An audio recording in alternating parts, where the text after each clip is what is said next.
أعوذ بالله من الشيطان الرجيم بسم الله الرحمن الرحيم يا ربي بالمصطفى بلغ مقاصدنا واغفر لنا ما مضى ya wasi'al karami. Luhurkeun agama Allah, datanglah ke Madinah bersama-sama Kangjeng Nabi, berjuang, harta diperjuangkan, jangan luhurkeun agama Allah, nyawa diperjuangkan, jangan luhurkeun agama Allah. Masya Allah karim.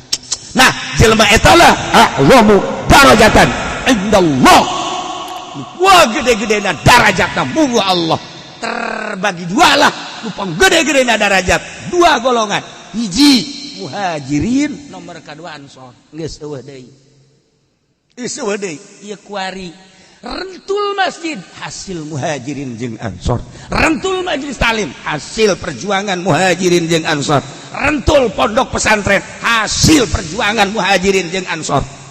Ya Allah ya Rabb, nyawa dikorban-korbankeun, harta dikorban-korbankeun, kuari di negara orang sak ieu nu berjuang ngaluhurkeun agama melalui mimbar.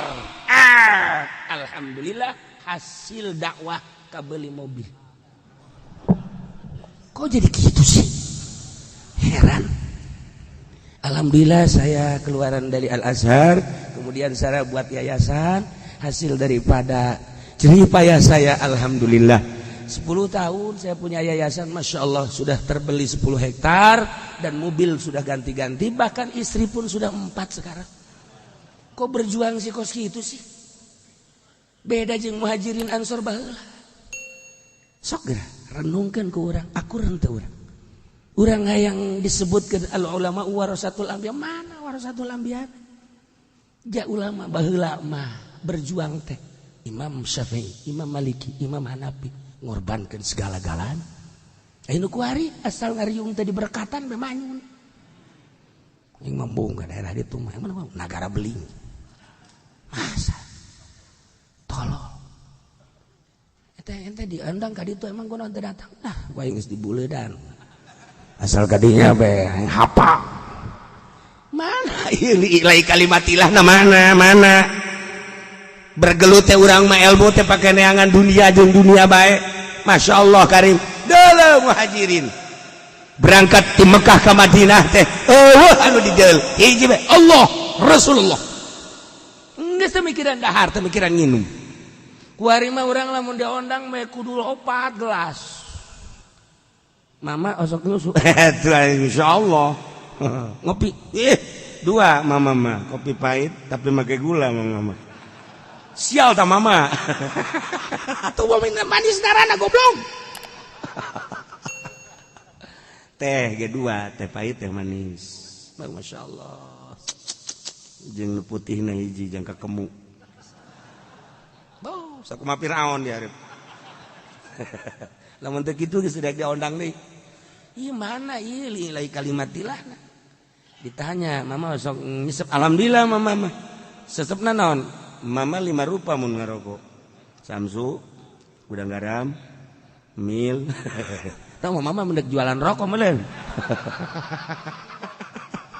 Sial ta mama. Goblok mama. Ya Allah ya Rabb. Mana ieu urang perjuanganan isin, urang ka sahabat muhajirin isin, urang ka sahabat ansor nu baheula masyaallah. Lamun urang nyaritakeun sahabat muhajirin hijrah ti Mekah ka Madinah nu dideuleungan Allah dak luhur agama. Sahabat ansor teh leuleuh sahabat muhajirin datang ka Madinah eueuh nu dideuleuh ku bade iwal ti Allah jeung Muhammad. Sahabat ansor leuwih gigih jeung leuwih giat nyana memberikan sagala rupana ka sahabat muhajirin dalam rangka lillahi kalimatillah. Butuh naon anjeun ladang tuh nu kaula. Ieu sok deuk di mana? Butuh modal, ya modal ti kaula. Anjeun mah urang Mekah ka dieu teu mawana naon, ya kula urang pribumi tah modalna. Anjeun butuh pamajikan, kula boga 2, pilih hayang nu mana. Masya Allah. Ya Allah ya Rabb. Mulia amat muhajirin jeung ansor. hiji tujuan anak sabilillah luhur agama kuari ambalaya kiai mun dihitung ulah se-Indonesia secara nasional ya sabanten ambalaya tetapi napasna mana napasna komo se Jawa Barat kiai ambalaya napasna mana bicara geus lain bicara agama komo geus aya di jerona masyaallah kari komo urang lamun nyaritakeun sa Indonesia kiai maksudna nu barisan ngaji loba ya alhamdulillah tapi kan orang terserang nyatana politik orang diserang ekonomi orang diserang budaya orang diserang berarti kan nanaona mun ditanya nu keur diperjuangkeun ku ente di DPR naon coba segi agamana mun kurang ditanya hei kiai bolak-balik bae ka istana nu keur diperjuangkeun agama mana hei kiai ente osok dipapanggil bae ku Kapolda nu diperjuangkeun teh agama mana malamannya kita sirana naon atuh nu keur diperjuangkeun teh naon ungkak-ingkik ka pendopo ungkak-ingkik ka DPR nu keur diperjuangkeun maksudna jihad agamana mana kan kiai mah meureunan eta teh dunia Islam dunia agama mun nyaritakeun negara lain dunia kiai dunia si eta kiai mah negara tapi bagian agamana ngalalempeng atuh nah kuare mun ditanya engkeuy-engkeuyan ka ditu naon nu keur diperjuangkeun teu bisa ngajawab nya nah ieu sekedar bingkisan bae iya bingkisan mending bungkusan lero nah mana atuh nurutan muhajirin nurutan ansor apa nurutan sahabat napas Islam mana napas agama mana deuleu leluhur urang teh deuleu ka kangjing maluhur teuing deuleu ka muhajirin jeung ansor maluhur teuing neuleu guru-guru urang atuh nu baheula teh masyaallah nyumputkeun segala rupana demi keagungan agama ih mun guru urang deuk didatangan ku lurah bae kuat kalumpat bungeun sebab naon racun sakjana lurah pada racun guru urang eta ku apik-apikna weh kuari wah tuh lamun teu kitu mah cenah bahaya atuh pandangan ente kos kitu mah ngan naon nu keur perjuangkeun jihad agama mun ditanya kitu naon hayu naon ngomong sia soek kita aduh ya hararese nah alladzina amanu wa hajaru wa jahadu fi sabilillah pohara jasa horeng jelema nu iman ka Allah jeung Rasulna haji hijrah wa jahadu fi sabilillah perang ngaluhurkeun agama Allah melalui harta jeung awakna horenganan ieu adu Allah mudarajatan indallah tur wa ulaika humul faizun anu menang kebahagiaan mah horenganan ieu anu iman ka Allah jeung Rasulna anu hijrah ninggalkeun nagarana anu haju perang ngaluhurkeun agama Allah nah iyalah anu panggede-gedena darajat monggo Allah tur iyalah anu bahagia pohara memperoleh kebahagiaan Masya Allah kan memperoleh kebahagiaan anu dijelaskeun ku Gusti Allah yubasyiruhum rabbuhum birahmatin minhu wa ridwan wa jannatin lahum fiha na'imun muqim besi kurang jelas teh Gusti Allah kebahagiaan nu diperoleh ku jelema tersebut teh yubasyiruhum Allah ngabubungah ka jelema tersebut yubasyiruhum rabbuhum kunaon birahmatin minhu Masya Allah ku rahmat lamun geus karasa deudeuh Allah rahmat Allah lain ku sugih lain ku gagah senang hate aduh rahmat Allah julusup ka jero hate bagja senang pandangan teh geus lain ka pandangan dunia rahmat Allah nyulusup ka kolbu nu kadeuleut kebahagiaan akhirat. Ya Allah ya Rabb, rahmat Allah ngamimitian dina ayat ieu yubasyirhum rabbuhum birahmatin. Ieu teh muqabalah jeung iman. Lantaran tadi allazina amanu jelema nu iman bakal dibere rahmat ku Gusti Allah. Sebab tawakuf rahmat kana iman. Ku iman dibere rahmat. Urang iman ka Gusti Allah bakal dibere rahmat dedeuh ka kolot urang hormat. Ka guru urang nyanyaahnya hormat. Ka tatangga urang nyaah jeung hormat. Kanu sapapada urang teh nyaah jeung dedeuh. Kanu sahandapeun karunya. Kanu saluhureun beuh ieu mah jana mandeg kumaha teh hebatna ja umurna ge leuwih kolot tibatan urang. Kanu sapapada papada ge umurna horenganan nyana kalincahan ibadahna mah meureun. Sanajan nyana kaayaanana maksiat zahirna hungkul maksiat teh beureunanan batin namanya ta'alluqna ka Gusti Allah. Suudzon rahmat nyulusup. Deuleu kanu handap sia mah budak keneh encan pati rosa ngalaksanakeun maksiatna duh diciuman budak. Aya jahe. Wah ieu. Ieu mah kadeudeuk akang ieu mah bau budak. Bebeakan ge daek tolol tah mah. Rahmat julusup ku iman. Allah karim. Ku iman mah kos kitu. Engke ge bakal moal salah dina ngahukuman teh dina rahmat mah. Lantaran aya kadeudeung jeung kanyah dibere ku Gusti Allah ilmu mimiti ilmu syariat. Kabelah dituna engke ku Gusti Allah dibere ilmu suluk, kabelah dituna ku Gusti Allah dibere ilmu hakikat. Geus lamun datang ka ilmu hakikat geus lain deui pandangan-pandanganna, geus lain make pandangan ieu, lain make dedengan nu ieu. Walayadun tasulu ilaik. Geus teu bisa dideuleu ku mata, teu bisa didenge ku ceuli, hanya Allah mere ilham ka dirina. Ya Allah ya Rabb, rahmat Allah seperti eta, kadeudeuh di syariat, kadeudeuh di thariqah, kadeudeuh di hakikat. Beda engke bakal. Selalu ngadoakeun kanu kumaha bae, kumaha kahayangna jah hamba Gusti, eueuh nu ditolak. Deudeuh jelema anu geus deukeut ka Gusti Allah.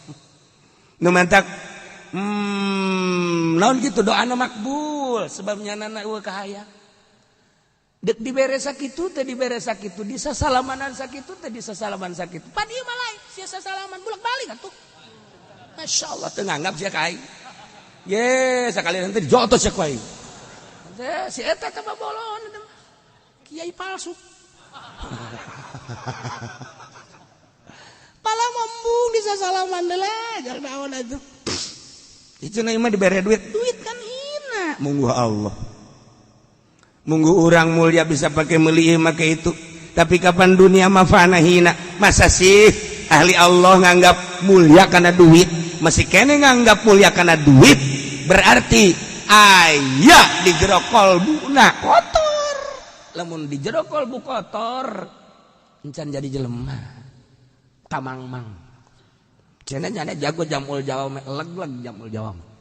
Cenah jago tafsirna kopikeun ku sia tafsir. Aduk-aduk gulaan ku sia. Melegpeg bae. Tuh, geus datang ka hakikat jelema mangeunaheun. Tenang. Hanya duaan hirup teh aing jeung Allah. Hakikat teh kos kitu. Nu sajan ngontrak. Sajan ngontrak. Teu mayar deui ngontrak mah. Loan. Tah, ya rahmat Allah. Rahmat Allah. Masya Allah. Di zaman Abu Hanifah teh kapan aya jelema Suraih di zaman Imam Abu Hanifah teh sameme Suraih dijadikeun hakim teh aya hiji hakim sanggeus teh eta hakim jadi hakim ngan hakimna bisa disogok. Kabeneran aya hiji anak muda di pasar mamawa botol arak beureum eta nu beuling ngabayakeun arak beureum. Nyanakeun mamawa botol bae kieu dilaporkeun ka raja. Begitu dilaporkan ke raja, ya kumaha putusan hakim, silakan panggil ku hakim, sidang. Begitu disidang, cek hakim, hasil daripada persidangan Anda harus diputus, memutuskan, menimbangkan dan memutuskan bahwa Anda harus dihad, sebab dengan dalil membawa botol arak merah. Ceriknya nak, sebab itu botol teh sebenarnya menang meuli yang kebutuhan kecap di imah. Wari benang dilaporkan sebagian masyarakat sidang, akhirnya kudu dihad. Nah, nyana minta tulung ka saha, ya siga doa ka Gusti Allah, ya Allah ya Rabb. Abdi meureun geus aya tulisanana persidangan ieu jatuh ka abdi kudu dihad. Padahal kan ieu mah abdi mah henteu nginum arak. Sakadar meuli botol gehjang keperligan di imah sapira botol. Tapi keputusanana seperti ieu nyanggakeun sadaya-daya Gusti. Begitu nyana ngadoa aya nu laporan masyarakat ka Imam Abu Hanifah. Assalamualaikum. Waalaikumsalam. Masyarakat aya nu diputus kudu dihad.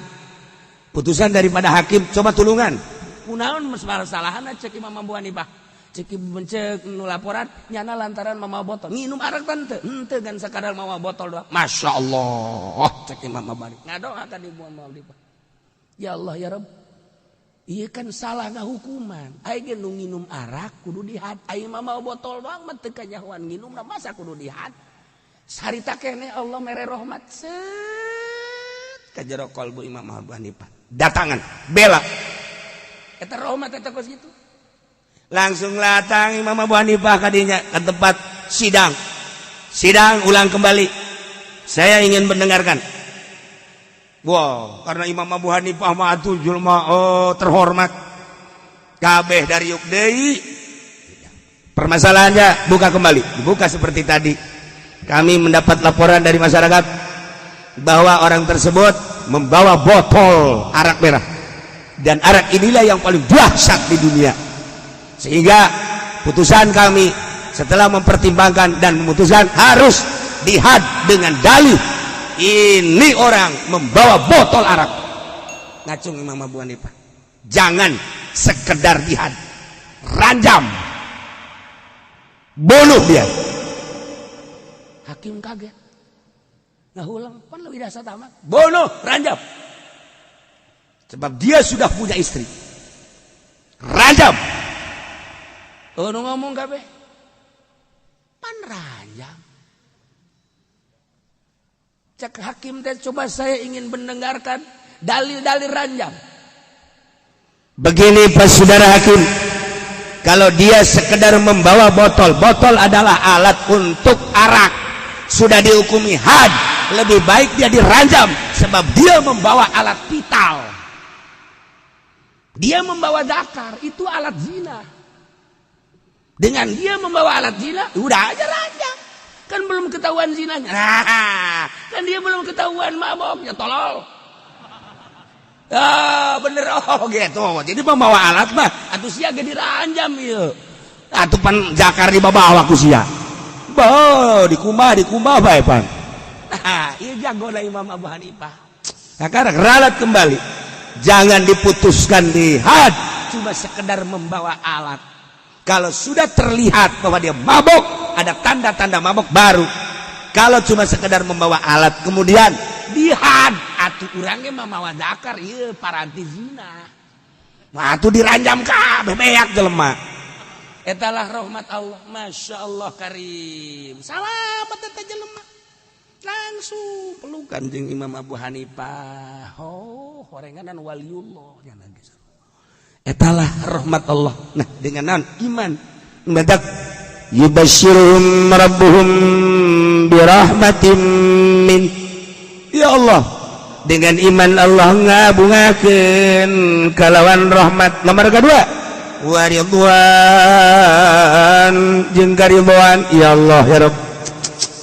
Nomor kedua dina ayat tadi allazina amanu hajaru, jelema nu hijrah teh dibere karidwan ku Gusti Allah. Masya Allah. Ieu muqabalah ge ada pahareup-hareup antara muqabalah teh antara hijrah jeung karidhoan Allah sangat ridho mengorbankan segala-galana harta awak teu pernah ditolerir ku madahanana hiji we Allah sangat ridho Gusti Allah dagu nomor katilu bakal dibere naon nomor katilu Allah merewa jannatin lahu fiha na'imun surga gila dia hijrah ya Allah ya Rabbi tadi mah jihad perang tadi mah jihad gua hijrah perang Masya Allah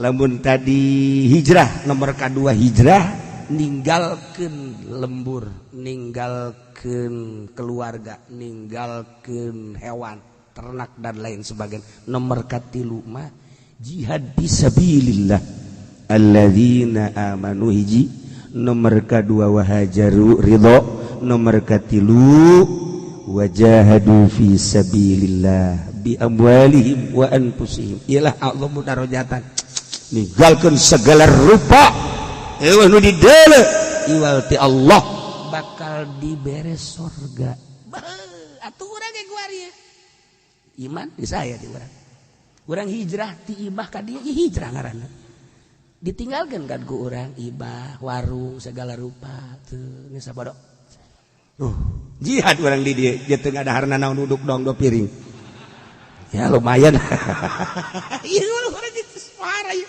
ieu ya Allah ya Rabbi urang saya ieu leletikan ge urang anu deukeut ku ari henteu pati karasa coba anu ti Bandung ka dieu ninggalkeun imah di Bandung aya imanan di jerona hayo geura aju datang ka dieu kapan kudu make ongkos mending mun boga mobil sorangan tapi pan ieu mah kitu ngeteng sabaraha naik mobil ti Bandung ka dieu sabaraha kali naik nya macet nya mabok nya mogok ayo datang ka dieu peuting tukang sangu ngan aya dirinya teh tukang uduk unuduanana eueuh nyokot sorangan maling ngaranna abahnya eta perjuangan kan ngaranna ih atuh urang Cikupa ka dieu mah teu karasa berjuangna sapira ti Cikupa ka dieu tah mah malah mah lah nyana teh ngajina ge di luar aing mah jadi deket ieu keur urang jauh bae di jero mah nyana teh aing mah jadi deket ieu ka dieu kajeun teu wauh jeung kiai ge kong uduk bae akrab jadi tukang uduk mah yang kiai man 10 tahun tuh pernah neuleuh aing tukang uduk mah di booking kunyana salah tapi coba nu urang Garut ka dieu nu urang Tasikmalaya ka dieu nu urang Karawang urang Bekasi Masya Allah nu urang Lampung datang ka dieu perjuangan anak ya Allah ya Rabbi eta perjuangan teu mahis teu mahi sakeureut dua keur ih mending mun boga duitnya na bebeja ka pabanjikan kakak dek ngaji boga duit gitu kak ente jiya teh buah mah teh kudu ngaji teu bisa mendingan ngaji bae ajeuna kumaha tuh ngahutang lah kata tangga jadi nanti manyer ngaji ngahutang kak itu isin ka bejana kak ieu ya anting kula ya anting kula tah bawa pabanjikan soleh aja serta mah geus ulah dikapamanakeun tah mun boga pabanjikan kos gitu urang dek ngaji dek ngahutang aju antingna dicoplokeun ieu we kata nah alhamdulillah teh kakak balik ngaji teh balik ngaji ini dijual tah nya tinggal sabelah deui minggu hareup sabelah deui alhamdulillah ya rabbil alamin horenganan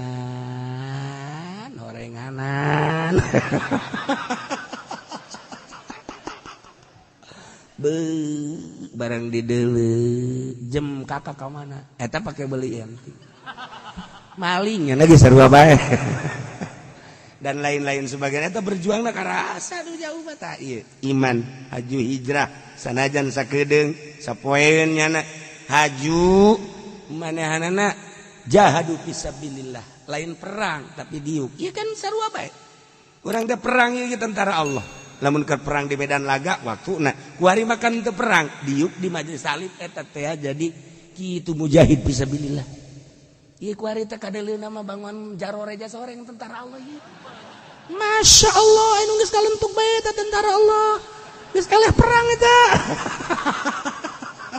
tentara Allah ieu mujahid fisabilillah ya Allah ya Rabb nah iyalah yubasyiruhum rabbuhum birahmatin dibere rahmat lantaran iman, waridwanin dibere kariduan Allah lantaran orang berangkat hijrah. Nomor katilu jannatul lahum fiha naim, naimum mukim, puncakna ya dibere surga lah. Masya Allah karim, sebab pengorbanan anu luar biasa. Khalidina fiha abada, besi pajar seminggu 2 minggu sebulan 2 bulan di surgana. Besi boga anggapan modal kos kitu dijelaskan ku Gusti Allah, khalidina fiha abada.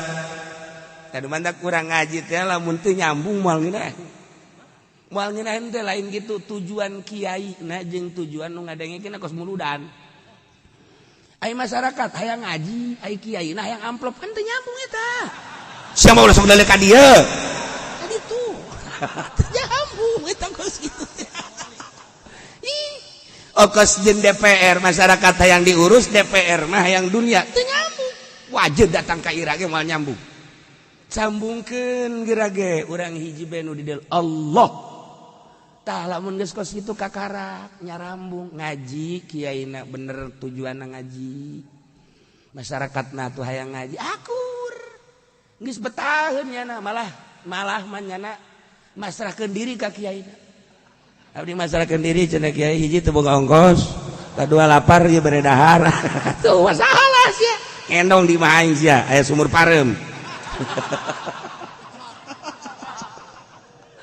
Nyambung masalah. Ada urang dikese ge teh nyambungkeunana Masya Allah. Ieu besi dianggap saminggu, sabulan, satahun dijelaskan ku Gusti Allah di surgana khalidina fiha abada. Masya Allah cukup padahal make khalidina tapi dipakaian abada besi kurang jelas. Abadal abidin wa amadal abidin. Masya Allah.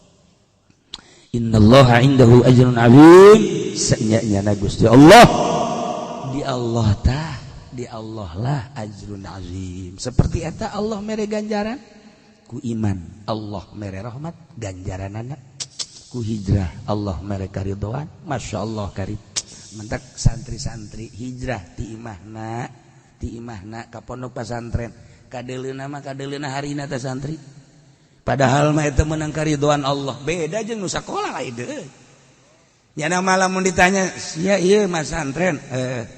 Ari mas santren mah teu boga ijazah. Teu perlu ijazah.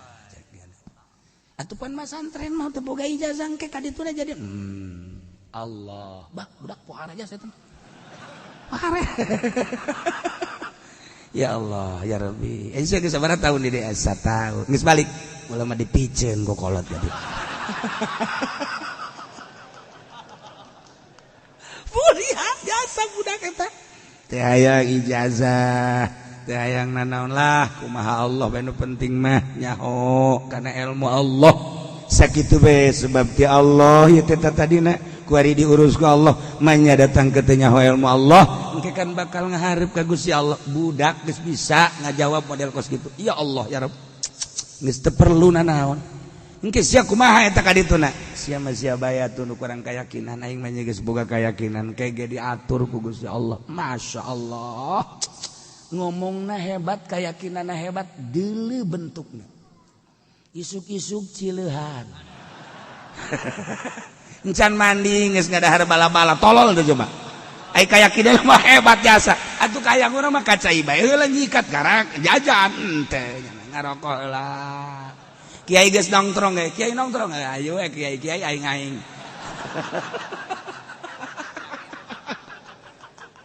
Kadeleuna mah santai, tapi deleukeun 5-6 tahun. Teu kadeleuan ngajina, teu kadeleuan giatna. 5-6 tahun. Muludan eueuh ieu unan. OMC aya si eta balik. Din, sia kira balik, berarti kebenaran ieu. Emang isu penting dek muludan siap jadi MC. Dah, tukarak jadi MC. MC negara yang siap. Siap gede amat ngomong. Siap aja. Waduh, bener atuh siap. Ayo. Saya naon acarana tulis. Siap. Bener jadi MC-nya. Saudara-saudara sekalian, alhamdulillah. Malam ieu urang malam takzim. acara insyaallah kukula diatur nomor kahiji pembukaan, nomor kedua pembacaan Al-Quran, nomor katilu sambutan-sambutan, nomor kaopat adalah tausiah. Mulai orang buka bismillahirrahmanirrahim. Acara kedua adalah ngaji Quran. Akan dibacakan ku qori kita Kiai Haji Supandi AF. Masyarakat demo jangan kan jadi kia tuh. Aya jelema mangan diulah ku masyarakat. Suarana waduh. Hei, lain kori tah mah geus kitu mah tuh galedeg. Dilarang masyarakat dilarang. Atuh bebe aja ka MC lantaran korina dilarang. Kori deui. Kumaha mun Udin siap? Siap. Deuh tuh sekarang gaji Quran aing tamat deui. Lain masalah tamat ieu kan kudu make lagam. Dina lagam dek make lagam saha? Pokoknya mah geus aya di dieu kabeh. Rajib aya ku aing di dieu geus. Bener. Langsung nyana. Jadi naon kori? Wah raja sejaheus ya bisa andin. Mas santren teh kanyahoan 5 tahun tapi masya Allah kari. Sambutan panitia. Teu daekeun din. Panitia, ieu kumasian. Ya atuh siap aing, kira nyambut. Geus. Yudit.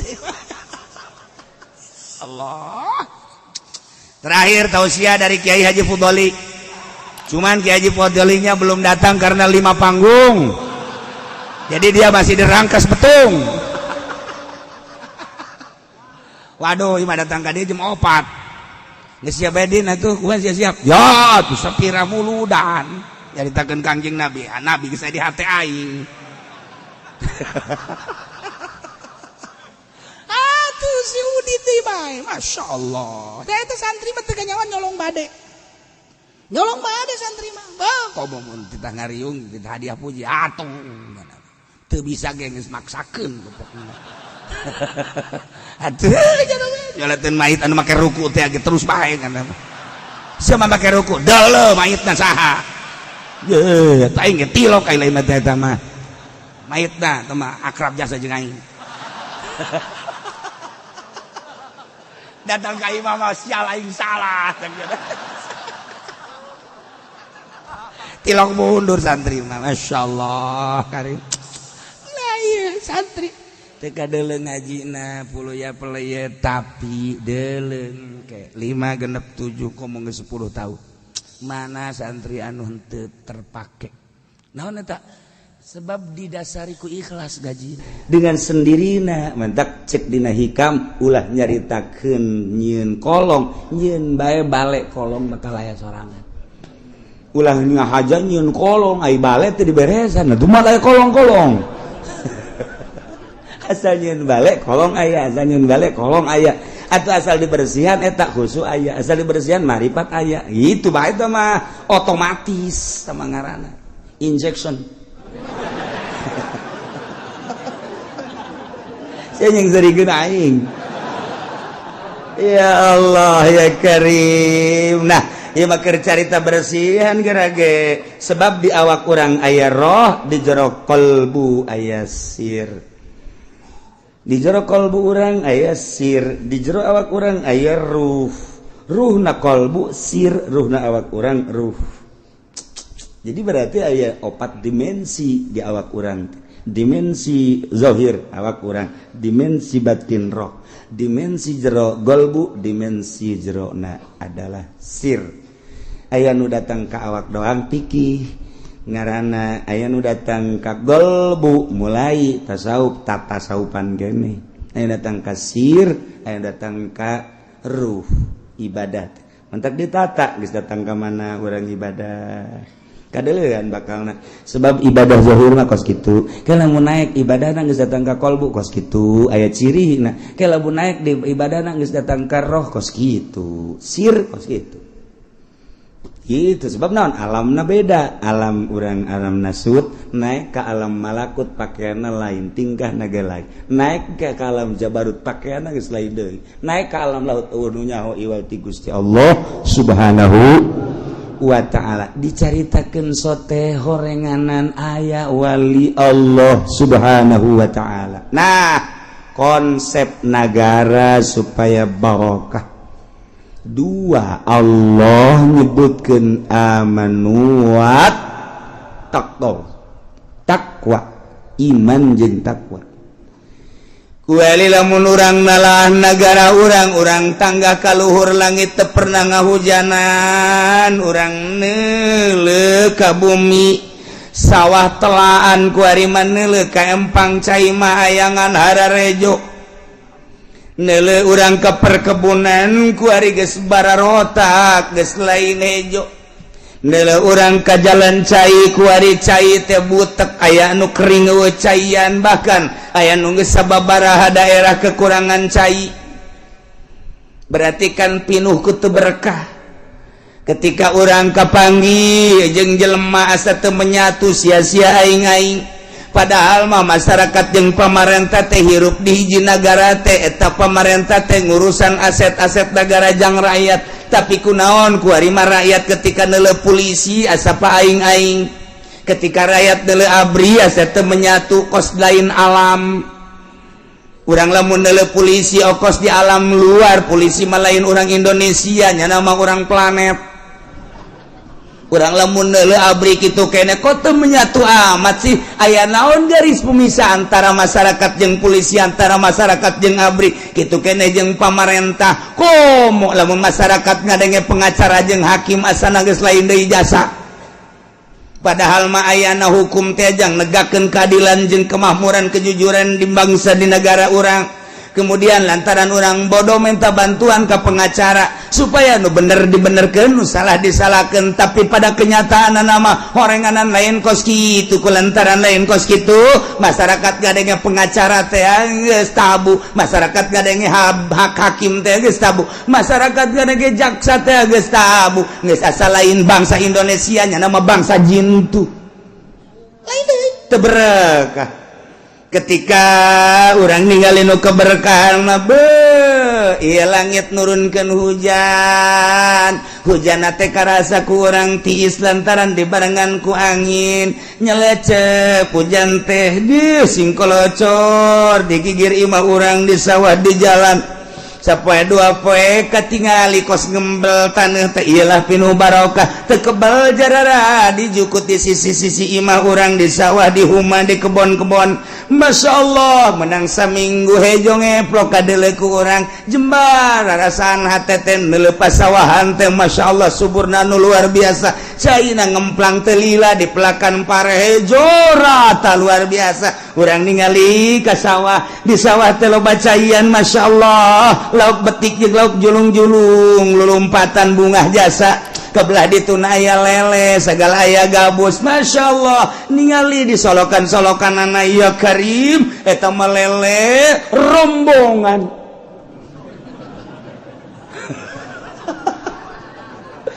Pika-pitaeun budak anti dinya rencana budak di sawah itu teh jalauk betik jeung betok sakitu lobana. Kabeneran sawah teh belah ditu namah teh dipelakan lantaran jero yu urang tahu. Coba bebejakan nu boga sawahna mang ja ieu mah henteu kapelakan kukula dek ditaunya henteu nanaon atuh ke bagi dua jeung mamang. Masalah geus mang ditau. Ya Allah keplok Masya Allah eta lauk datangna ti mana araraya nu betik nu betok julung-julung balik ka imah subur ngaranna pinuh barokah. Ya Allah ya Rabbi, mancing cari tanah cek asal diturunkan pancing, dabut asal turunkan pancing ayaan eupan hiji menang 5, ieu mah eupan 20 tuh menang hiji jajan. Teu berkah teh ngaranna kos kitu teh. Loba teuing eupan batan menang. Ieu mah eupan hiji. Masya Allah, kolot teh heula ditahan ku urang sing ades ya. Eupanna kade belah, make ulah make curug. Eta teh ulah make peso, eupanna teh kudu dipotong, kuduna make awi, hayang meunang mah sia tuturkeun kolot baheula ulah make curug, ulah make peso, make awi, teh aya parantina. Sok gara ciduhan heula memehna eta pancing teh tuh sok asupkeun, beus geus diasupkeun ciduhan teh teu bae. Kaduh memeh dikahandapkeun lauk geus kieu bae. berkah teh ngaranna. Ieu mah mancing sakadaek-daek diasupkeun pancing kieu ti isuk datang ka asar teu meunang hiji-hiji acan. Pas deuk balik meunang alhamdulillah lele hiji bunga ngolosot deui. Ngendongengna doang ka pemajikan we meunang ka ngonong hiji di mana ngolosot deui. Teu kudu bebeja tah kos kitu mah teu berkah karana kos kitu. Tuh beda berkah ya Karim. Udah jamu nyari tangga dong, geluduk ayah deh, geluduk, nyai, turun deh hujan, masya Allah, di luhur turun hujan membawa barokah tanah, ngajadikeun segala rupa, masya Allah. Pare jaradi nu dipelaku manusia jagong jaradi nu dipelaku manusia kitu kene kacang kitu kene cabe jeung sajabah nu dipelakna jukut jeung segala rupana pan aya sapi aya munding aya domba beuh luar biasa poharana siraru daratang bagian hayam coba eta kabagian kabeh berkah ngaranna geus hayam jeung hayam teribut lantaran loba siraru loba simut kitu keneh manuk teu kudu malingan pare lantaran simut ngararapung manuk cukup ngadaharan simut doang ge simut boga dahareun loba ambalaya hayam kitu keneh geus puguh munding sapi jeung ka kebon munding wah lain lalagaan eta bajukut geus teu kadahar ku hewan-hewan pare ge kitu keneh jagong cabe berkah ngaranna. Itulah keberkahan. Ayang berkah kos kitu konsepna naon kiai? Ulah nuturkeun pamarentah konsepna nuturkeun Al-Qur'anul Karim mana? Ieu walau anna ahlal qura amanu wattaqau lafatahna 'alaihim barakatim minas samai wal ard. Kararitun teh si manusia nyahon teh si nyaho kitu teh lolobana kumaha walakin kadzdzabul rusul fa akhadnahum bima kanu yaksibun tetapi lolobana manusia mah geuningan ngabohongkeun ka para rasul nu bada heula kabladina ngabohongkeun ka para wali-wali Allah ka para ulama kulantaran teu ngadenge ucapan-ucapan ulama atuh fa akhadnahum ku Gusti Allah disiksa Allah nyiksa nabi makanu yaksibun ku kakufuran anu kunyana diusaha ku kitu permaksiatan nu kunyana diusaha ku ari dipigawe pam-pam ku manusia di Indonesia ku masyarakat mabok ieulah Allah nyiksa bimakanu yaksibun ku mabokna manusia ku ari masyarakat Indonesia teh judi ieulah nu bakal disiksa ku Gusti Allah ku pagawean judina pagawean zina kuari iyalah Gusti Allah bakal nyiksa ku zinahna para masyarakat Gusti Allah teh bakal nyiksa ku pagawean bangsa ku pagawean umat lantaran korupsi pemerintah korupsi masyarakat maling atuh sarua bae ngan beda bahasa iya Allah bakal nyiksa ulah kaget lamun kuari teh diberkahkeun negara Indonesia nu sakieu suburna tetangkalana rareueuh kuari mah beuh pare-pare geus teu panen sakarawang sasubang Bandung Indonesia Tangerang mah geus puguh pertanian ieu tapi kapan aya sabaraha kontrakan kuari anu ditutup we nu ngontrak teu berkah kan ngaranna teu berkah kuari anu boga 50 kontrakan kuari aya anu 10 doang anu ngeusi 40 eueuh barang ditanyakeun lantaran pabrikna gulung tikar balik teu berkah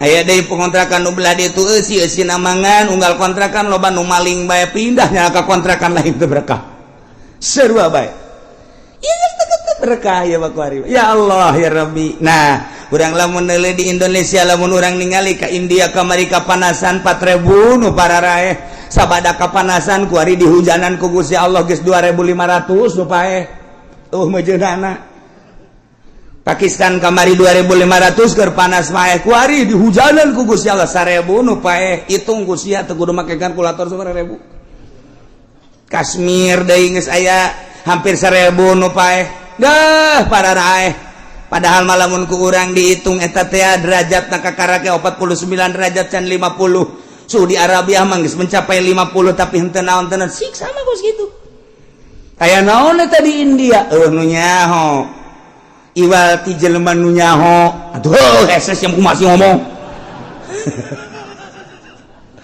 aya seorang dai waliullah dakwah di India kemudian pada bulan Rajab kemari ieu jelema tersebut diculik dibawa ke Amerika dibunuh hiji waliullah nomor kedua ya jelema dakwah di India sarua bae istimewa dakwahna eta teh kira-kira umur 45 tahun jelema loba jasa nu arasub Islam culik deui ku Amerika dibunuh deui di Pakistan hiji golota mah kemudian nyada dakwah lain lalagaan hebat eta jelema dakwah teu perlu kukuna dicaritakeun ngaranna kemudian tangkap di Pakistan dibunuh kene di Pakistan terakhir di Kashmir eta ge sarua bae dibunuh kula geus boga piling ngan aidek ngomong besi nyanyahoanan sakula di bulan Rawah teh asana India disiksa kajen ku kumaha sebab nu dua eta wali Allah nu di Pakistan wali Allah asana kajen ku kumaha kena siksa ngan teu ngomong we kula Masya Allah terjadilah sabaraha ribu datang ka kuari panas paeh loba cai paeh kana bah ulah sadawara ieu dicaritakeun sote lainna naon sing hade atuh di negara urang ulah terjadi seperti kitu yuk urang tingkatkeun sifat kebangsaan urang sifat kitu kepatriotan urang keagamaan urang ngahiji sakumaha baheula ulah aya gap ulah aya jurang pemisah antara urang jeung pemerintah antara urang sesama urang ieu mah urang salap itu modern kok aya beda nu modern ka salap sinis baik orang salap atau pernah sinis kan nyana eta menyaritakeun tentang kebobrokan modern atuh lain sinis ngaranna ngajelaskeun nya teu pernah sinis tapi kunaon nyana embung kapanggih ieu nu bakal jadi siksa kitu keneh jeung pamarentah jalain keheul nu jadi pamarentah ge kadang dulur urang kadang tetangga urang kadang kawauh urang ketika dicaritakeun kabobrokanana pajar aya ge lain karena sehat sing hade sia ulah kitu atuh ieu negara urang ieu teh lain nu maneh ulah mentang-mentang kerja di pemerintah bupati gubernur presiden asa nu aing nu urang kabehan wajar lamun urang negor kade ulah sok kamalinaan teuing da leluhur urang inget leluhur urang baheula ieu teh hasil merdeka teh nang kolot urang baheula nah nyatukeun ku urang ieu akibat daripada pasalia Muhammadiyah ka dieu lempangna NU ka dieu lempangna Golkar ka dieu lempangna P3 ka dieu lempangna PKB ka dieu kapan cenah bangsa kok beda-beda sih nah ieu anu kudu ku urang diperhatikeun diamati supaya urang ngahiji aya butuh mah partai pek bae ketika teu butuh teu kudu dikumahakeun deui nah lamun urang amanu wattaqau Allah janji la fatahna alaihim barakatin minas sama lamun geus dibere barokahkan ngeunaheun urang hujan turun ngeunaheun taneuh jadi tatanen gitu keneh hasil tanina kemudian kurang didahar ngeunah di daharna jadi cai mani disalurkeun ka pamajikan urang cara nyalurkeunana make aturan Islam maca doa heula urang Allahumma jannibis syaitan wa jannibna syaitana ma razaqtana mun teu nyahoeun mah pamajikan nanya mah ngadoa heula emang nanaonan ih sia mah kumaha sih engkos duduk ngariung bae jagana ngata ku ka pamajikan aku kudu ngaji mun teu ngaji bajar ngariung urang udah kan salurkeun ka pamajikan urang set ketika urang deuk kaluar cai mani aya babacaanana di jero hate bae lantaran ayat supaya naon anakna supaya nyaho kana agama ya Allah aya aturan-aturanana engke disalurkeun aya lah terkandung di jero beuteung ibu kaluar masyaallah gunting rambut di marhabaan deut ka belah dieuna aya HP malekeun gunana tak lantaran tadina dibacaan di doa ayat TV bungin nya nama ngan deuleu doang paling ya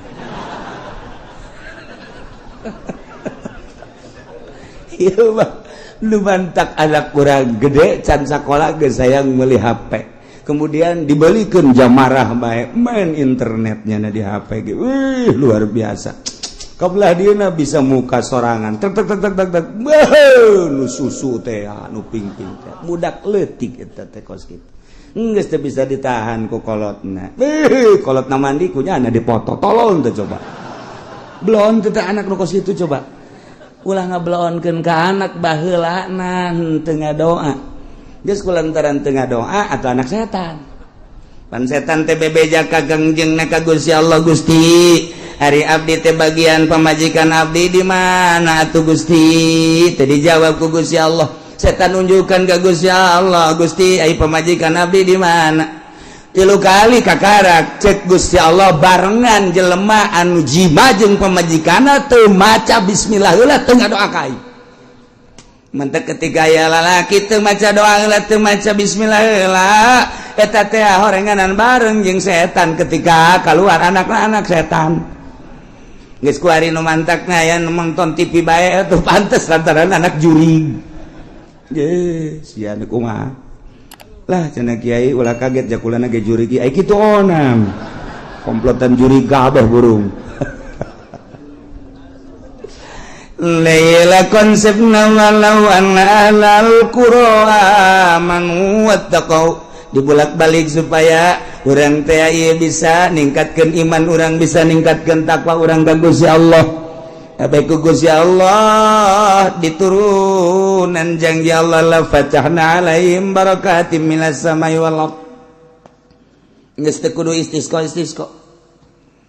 asal amanu wattaqau Allah pasti nurunkeun la fatahna alai.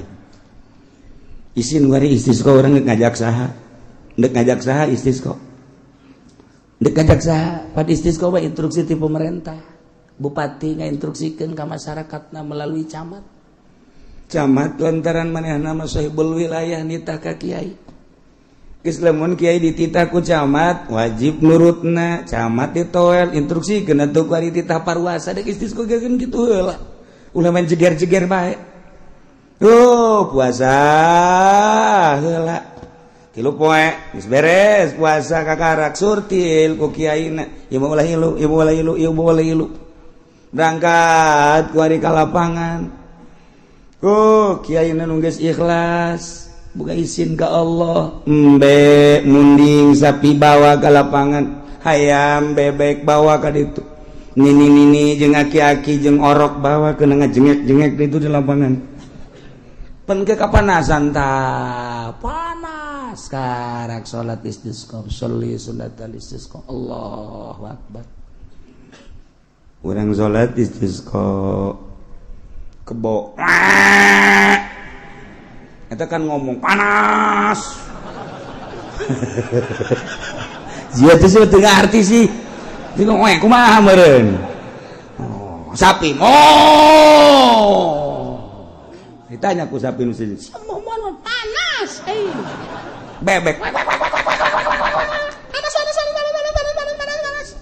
Bo kabeh teh cicing panas. Pan Allah memperhatikan bosak toh hewan kabeh panas-panasan. Geus urang mah henteu dianggap sebab urang mah korupsi.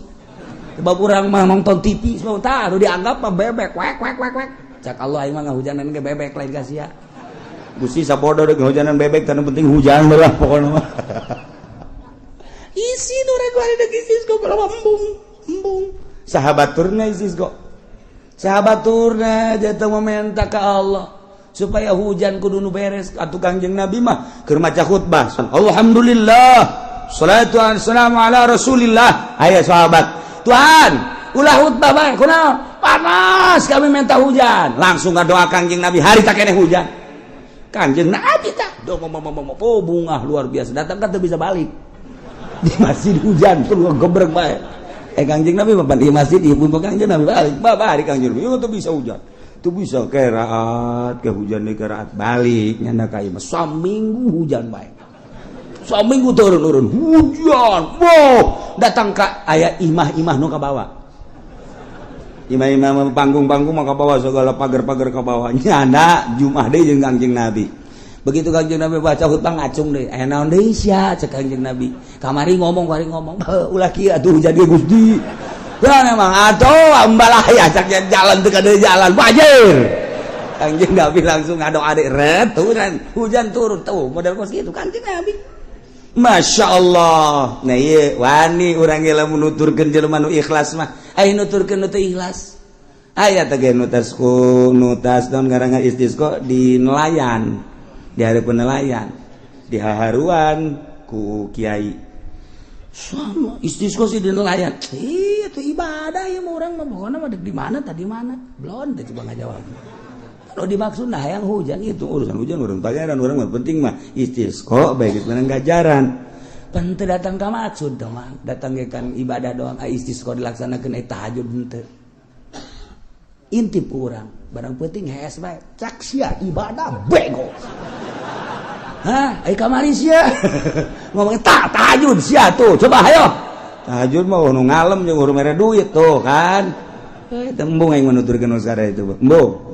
munuk ikhlas tu andieu karak daek atuh kiai bae uai ge embung ieu bae konsepna laksanakeun amanuat taqwa lamun yang subur turun hujan ge urang kabehan di imah masing-masing tingkatkeun iman urang tingkatkeun takwa urang lobakeun tadarruk ka Gusti Allah taubat ka Gusti Allah penta masing-masing Gusti abdi butuh cai sok penta sakali dua kali ai istisqa teu bisa mamani ngadoa bae ngan ieu amanu wattaqau bisa ku urang dipake tawasul ahli-ahli Allah sakumaha Sayyidina Umar tawasul sakumaha Sayyidina Ali tawasul ketika hayang turun hujan teh urang ge nyaritakeun ieu bae Gusti teh janji cek Gusti dina ayat Gusti teh walau anna ahlal qura amanu wattaqau lamun ahli nagara arariman jeung tararakwa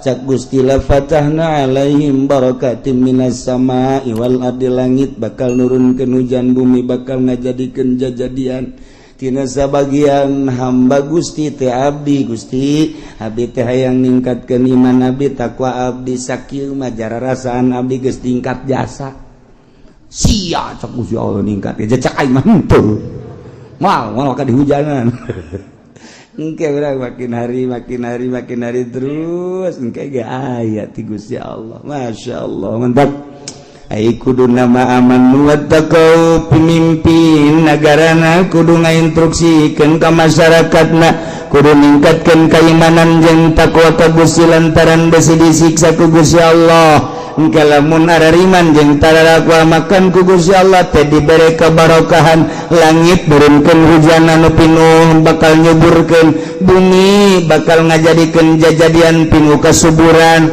tetapi na orenganan walakin kazzabu fa akhadnahum bima kanu yaksibun lalobana ngabohongkeun ka para rasul para nabi ngabohongkeun ku ari ngapa ka para wali ka para ulama atuh Allah bakal nyiksa ku pagawean-pagawean nunang tangan ka Gusti Allah naudzubillah min zalik yuk masing-masing di imah masing-masing geus ulah waka ngajakan batur sorangan deh la jadidu imanakum bila ilaha illallah lobakeun maca la ilaha illallah lobakeun maca shalawat ka kanjeng Nabi kabla dieuna terus tingkatkeun katakwaan urang ka Gusti Allah mata urang takwakeun ka Gusti Allah ulah didelekeun kana paharaman-paharaman ceuli kitu keneh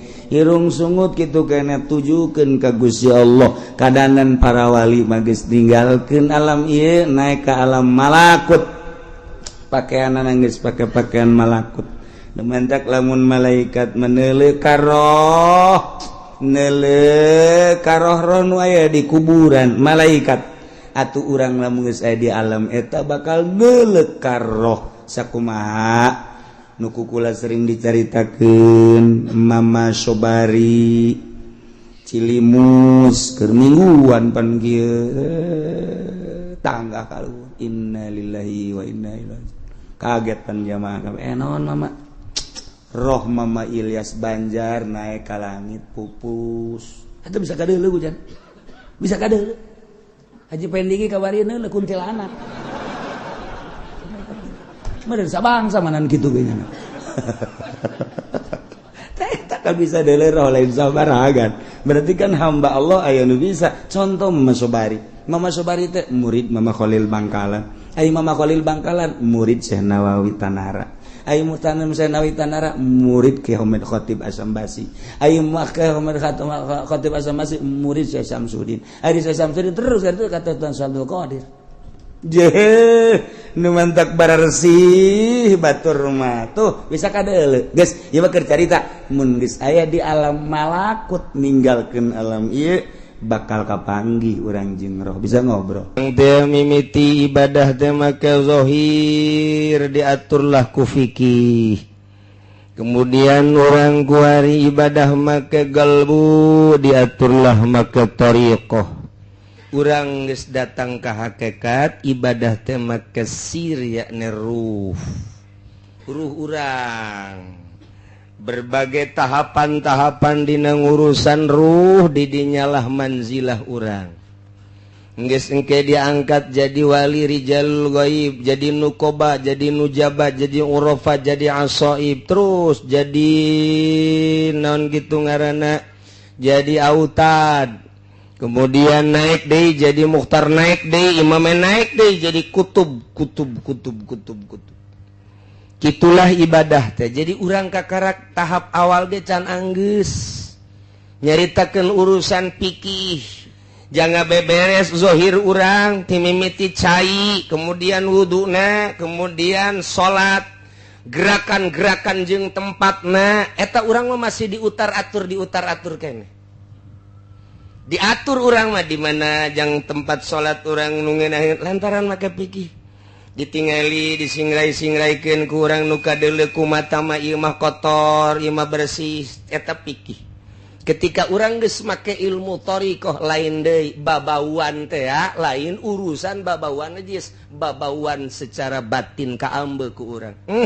Musola ieu mah bau proposal.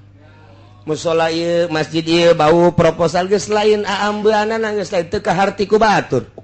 Kunaon sih embung didinya salatna sia mah sia bae ulah nurutan mama. Emang kunaon? Mama mah tuh tilok salat. Aambeuna jeung dedengeunna geus lain. Geus aya ilham ti Gusti Allah colekan secara batin. Sok laksanakeun, sok ulah. Geus mulai didinya teh dahar ge dahar ketika nyana endek nginum seakan-akan cai ngomong ulah diinum ieu teh lantaran ieu hasil menang teu beres cai teu jadi begitu urang dahar aya eta mah hese lain bahasa ngomong lain naon lantaran teu moal kaharti ku batur jadi geus tepat jasa pirasatul mukmin pirasa jelema mukmin leuwih seukeut tibatan pedang ai oma irama mah lain seris ya. Bicara itu lebih tajam daripada pedang. Maka hati-hatilah. Eta bicara ieu lain perasaan. Mentek sing hade. Mangharepan jelema mukmin anu geus tajam pirasatna. Lain deui. Ya, dahar wae sia mah nya mah teh. Urang emang mama soboh mama mah. Emang kumaha tuh? Geus 2 kali ya paingan. Tama lain pirasat tama kos kitu mah kamangkaran tah mah. Nah iya maka pirasat kabelah dituna geus datang ke hakikat nyahoeun tadi maka karak bisikan-bisikan melalui ilham kuari mah geus jaho jadi geus jaho karena jati dirina geus jaho jati diri eta sangu jati diri eta cai jati diri eta kopi jati diri dan berbagai-bagai jati diri sakumaha nu ka Kangjeng Nabi. Ya batu teh uluk salam ka Kangjeng Nabi. Assalamualaikum ya Rasulullah. Tangkal kayu. Assalamualaikum ya Rasulullah. Tangkal korma. Assalamualaikum ya Rasulullah. Masya Allah. Kabeh ngaromong kerikil. Assalamualaikum ya Rasulullah. Geus nyaho kadenge hakikatna. Nu matak moal kaharti. Hiji kiai bebarengan kamari kula maca kitab jeung Habib Rozak aya Habib jualan kitab. Jadi dibaca sakedeung ku kula. Nah, aya hiji kiai diiringkeun ku muridna, kemudian nyana teh ka tempat hewan, mun urang mah naon ngaranna? Tempat hewan da? Tempat hewan teh anu muroba ieu anu manuk sagala gitu. Ke kebun binatang. Nyasa ke kebun binatang teh si kiai teh anu geus datang ka hakikat. Datang jeung murid-muridna biasa seserian segala naon. Ternyata horenganan di kebun binatang ari waliullah mapan maraca salam ka nyana. Assalamualaikum ya Razak. Salam atunya lagi, Waalaikumsalam, Waalaikumsalam. Muridna kaget. Waalaikumsalam ka saha? Waalaikumsalam, biasa. Murid kaget kabeh, tapi biasa bae, guys. Datanglah ke tempat monyet. Monyet kabeh mararenta.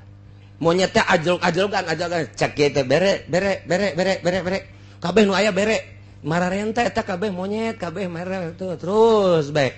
Nyana ngomong, sia nyaho ka bahasa monyet tadi.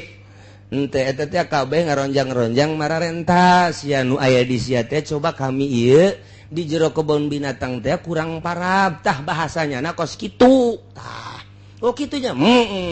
Urang inditnya dah. Waalaikumsalam warahmatullahi wabarakatuh. Geus beres.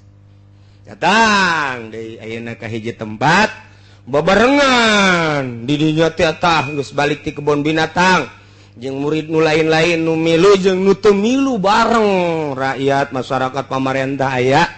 Eta kan kiai kieu bae. Cek yen monyet kabeh. Ye sia monyet kabeh. Monyet sia. Ngomong gitu monyet sia. Kabeh monyet. Atuh aya nu noel. Kiai kunaon monyet-monyet. Monyet kabeh sia. Ku aing mah kadeuleu monyet kabeh. Atuh diamankeun kiai teh. Barang ditanya kiai monyet kabeh lantaran kabeh mararenta cek ieu teh. Ya percis cek aing mah kos monyet di kebun binatang. Mantap kiai proposal eta kiai monyet sebenarnya mah. Tak kayawan aku kiai hakikat mah. Ulah kasinggung put tenang we heulanan. Kiai monyet teh. Tak kabari baca kitab sakedeung jeung Habib Rozak. Kitab teh aya keneh. Seserian we Habib Rozak. Nah jadi paham nya ka bahasa-bahasa. Eta kakarak monyet tang can diteruskeun ku kula maca kitabna. Jahese macana. Tah. Kula meuli tilu. Habib Rozak ke meuli jang naon Bib? Wah, buat koleksi aja cek jangan tuh. Ya Allah ya Karim. Aya deui hiji deui. Ku kula dibaca deui dasar kedeungdang bari ngobrol doang. Masyaallah rame orang eta kitab.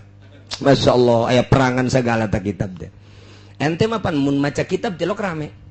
Tapi lamun maca majalah mantap. Wih, susuna gede amat yeuh. Waduh. Rese baca kitab baca mubtada khobaran syarat jeung jawaban. Hese lah pokokna baca kitab. Datang ke guari kitab teh bisa-bisa dibacana. Ai majalah manerleng mah. Komo aya gambaran teu kudu dibaca. Pokokna gambarna bae deuleu. Di HP, ka HP-keun. Diakses ka HP. Aya kan pun di jerona. Wih, mantap ieu mah terbuka dua belah dadana. Wah. Diakses bloon teh kiai. Aya kari ya Allah. Sakitu ge kiai komo lain kiai. Eta HP teh kos gara itu. Nah, ieu keur carita jelema anu ibadah ka Gusti Allah. Mun kuari ku urang diutar atur urusan zahir ka tempat-tempatna jeung sagala rupana. Ketika geus ibadah melalui thariqah, pohoan ka tempat. Sebab naon di mana bae Allah aya. Endek naon masinikeun tempat. Di masjid jeung di imah nu disembah Allahna eta-eta keneh. Di kota jeung di kampung nu disembah Allahna eta-eta keneh. Di nu rame jeung di nu sepi Allahna eta-eta keneh. Kok make aya perbedaan-perbedaan? Aya di nu loba jelema bangol husu teh salatna. Aya di jero kamar make kaos merek Rinso. Oh, blon teh kiai. Di kamar mah tenang we make kaos cangklek ya Allahu Akbar. Nu Rinso nu Dino macem-macem geus teh pokona mah. Tah. Tapi kan di masjid mah nyalah henteu sanggupeun da teh make merek Rinso. Lamun aya kiai nu di kamar jeung di masjid beda. Eta kiai ondo. Kiai ondo eta encan nyahoeun, cek nya mah meureun di masjid mah aya pangeran, di kamar mah eueuh. Ge aya perbedaan. Nah, eta kiai kakarak berbau pikih doang jadi bae kos kitu ngan mikih. encan datang karena noriko. Ketika noriko tetep baik di luarnya make jubah, di jero make jubah. Kos kitu bae salat lagi. Sarua bae sebab Allah na eta keneh. Nah, geus kos kitu mah mun nyaritakeun Mekah biasa-biasa bae. Sebab naon? Jelema aya nu ka Mekah tapi hatena mah di kandang kebo. Kertoap inget ka eneng. Eneng aing sanu urusannya cek yana. Ada tadi jelema nama kertoap deui nya jeung Haji Pudoli.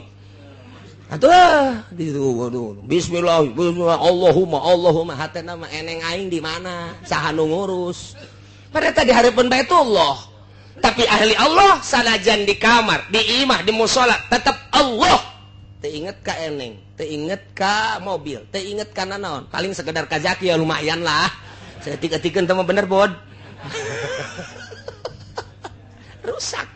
Lamun lain ahli Allah tetap ibadah rusak bae hese bae. Tak ketika dek bae jadi ahli Allah, geus akur bae.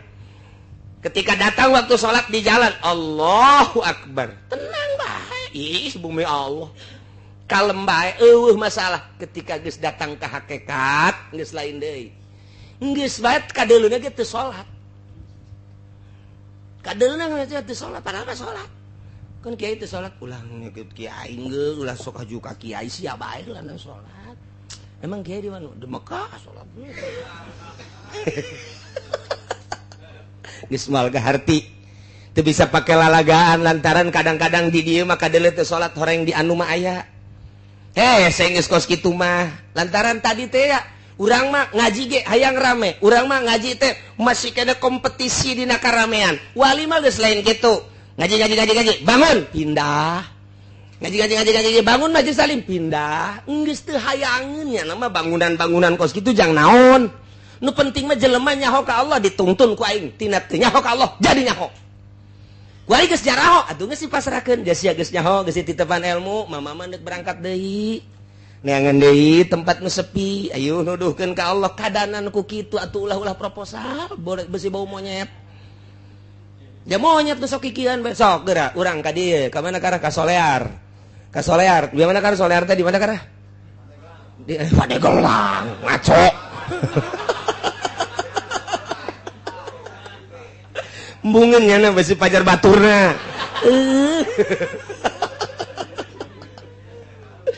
Tah di dieu di Cisoka urang kadang ronjang-ronjang tapi aya rajaan. Aya rajaan teh di tengah-tengah nu dararatang teh ya. Kok kanyawan raja pan kadeuleuna nya make makuta. Rupa monyet tapi ternyata jelema kasep. Sasalaman nya biasa uluk salam. Assalamualaikum. Masyaallah horeng kapanggih jeung rajana. Rupana rupa monyet padahal horenganan ahli Allah tukang zikir. Tah, kok sekarang itu geus jadi ahli hakikat ba rupa monyet horeng wali. Aya lembur mah rupa wali horeng monyet. Mantak asana di dia monyet kabeh. Iya kari, mau disebut monyet sebagian ceknya na. Aduh ampun, itu monyet bae.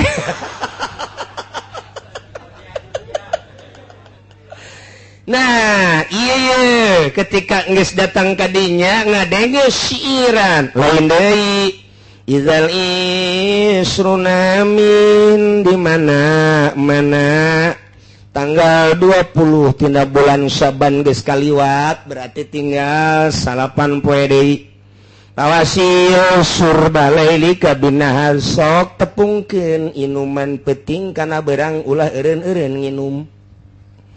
Wala tasabiak dahi sigorin ulah nginum make wadah nu leutik bila perlu kasrol nomor 12 nu gede ember bila perlu mah lantaran pakodoko zamanu ala sigori geus rupek zaman sempit lamun make nu leutik engke kakurangan dina leutik sempit waktu ieu teh nu mentak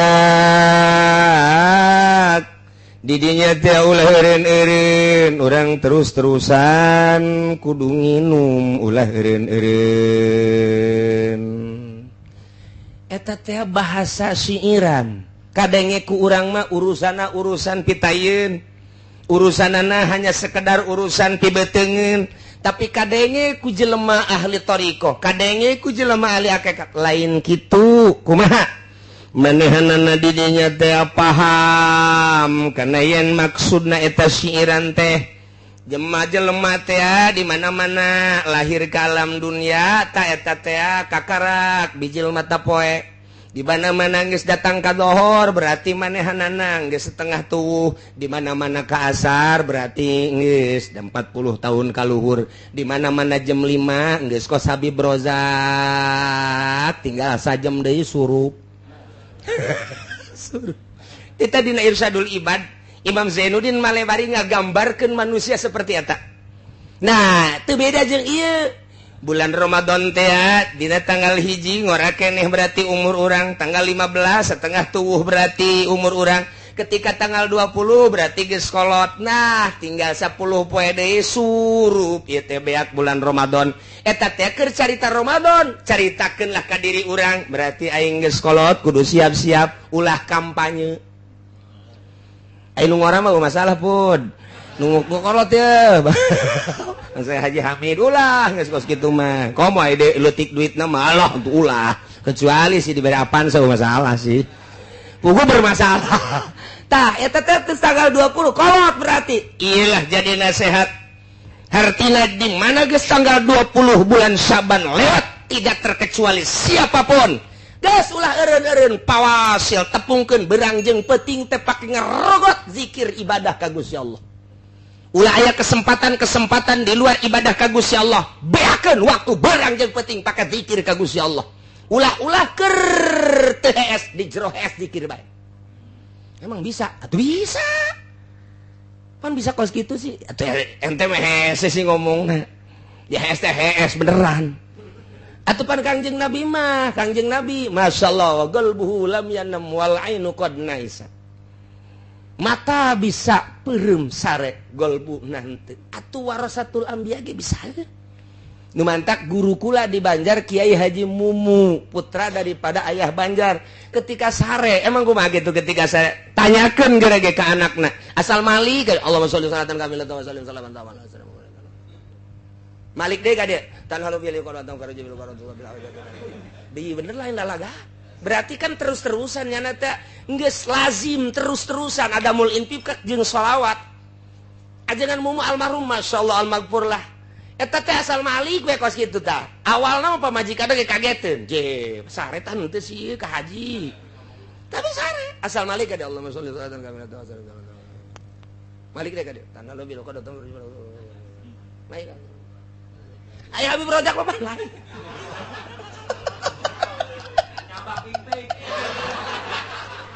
Aduh, Malik ka dia mazia ka mana?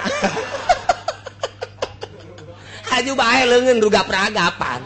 Deh, cak pemajikan tadi geus ge.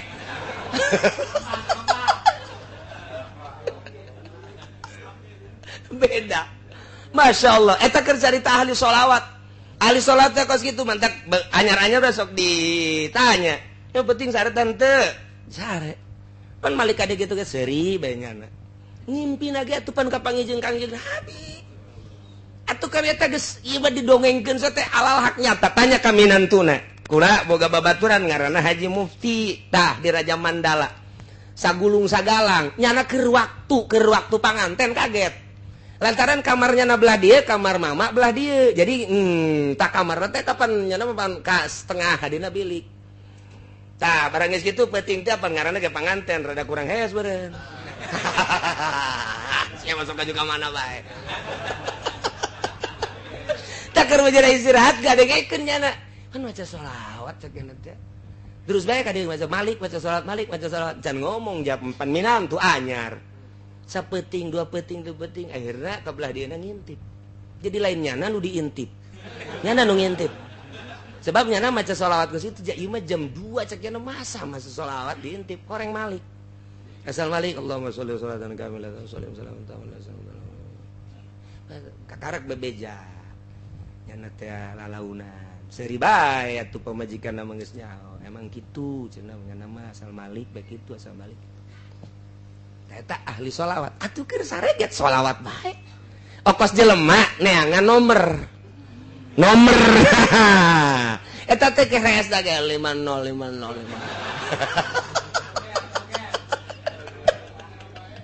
ya ilah pawasil surba lailika binhar sok tepungkeun beranjang peuting teh ulah eureun-eureun terus bae nu resep sholawat nu resep Quran nu resep zikir deui kesempatan sapira tinggal 10 poe deui tah eta keur carita umur bulan urang ge kuari mayoritas umur umat Kangjeng Nabi teh 63 nah kuari nu geus 60 tinggal sabaraha tahun deui nah moal ka mana boa siga teh nu geus 62 berarti sabaraha deui nah lamun nu geus 60 kitu 2 bulan 29 poe sabaraha deui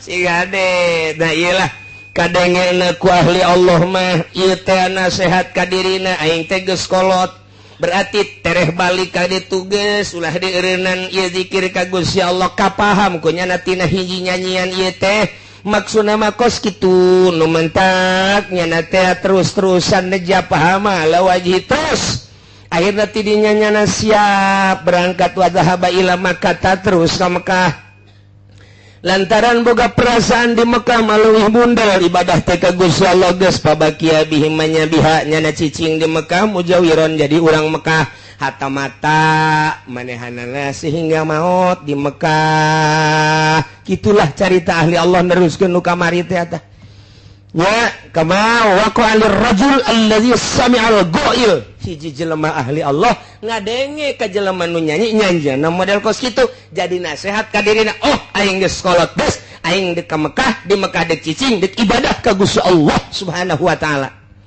lantaran nyana paham pahimanal umrah idza zahaba juluhu di mana geus leungit gegedena umur berarti pakod gorubal ajal deukeut kana ajal tareh paeh wadoko jeung geus rupek azamanu zaman alal ibadati sugro kana ibadah sugro berarti manehna geus siapa lubul maudi allazi takunu fihi al ibadatul kubra nuk siap ku ari menuju ibadah anu pohara cek urang mah akhirna manehna hayang ditikel-tikel pedapu pihil amal geus ku aya kitu pindah ka Mekah cicing datang ka maut nah eta teh diprediksi wa hadzal rajul kana minal ulama'il mujtahidin eta lalaki ngan sakadar pangkat ulama mujtahid hungkul teteh walau kana minal arifin mun nyana ahli ma'rifat wali muncak urang mah eta teh lemah taja ila zihabi Makkah teu kudu ka Mekah ahli ma'rifat mah bal ibadatul qulub mudha'afa balik tah ibadah hate ditikal-tikal bi'afin katsirah dengan tikelan anu loba tanpa manehna ka Mekah cukup bae di imah jak pangeran nama eta kene mantak ahli marifat ba ngajauhan di Mekah ngajauhan lamun di Mekah ieu kuari geus teu balener jauh jana mah geus bae bandingan ulah di Mekah cek nya maning di lembur bae di kamar teu nyaman ieu teh teu nyaman neangan kanyamanan nah lamun lantaran ahli marifat ba di mana bae nyaman di kota nyaman di lembur nyaman di leuweung nyaman geus tilok pindah-pindah geus bae nya mah atuh batur-batur maraboknya namanya batur-batur korupsinya namanya batur-batur zinahnya namanya teka gedag anginan teu unggut kaliungan tetep bae Allah tetep Allah bae hate berang jeung peuting akur situasi jeung kondisi kumaha bae nya nama akur Allah bae sehat jeung gering tetep bae Allah bae manehna panas jeung tiris Allah bae manehna kecuali usum pilkada lain deui teh mah urusanna aja dirusak deh bagus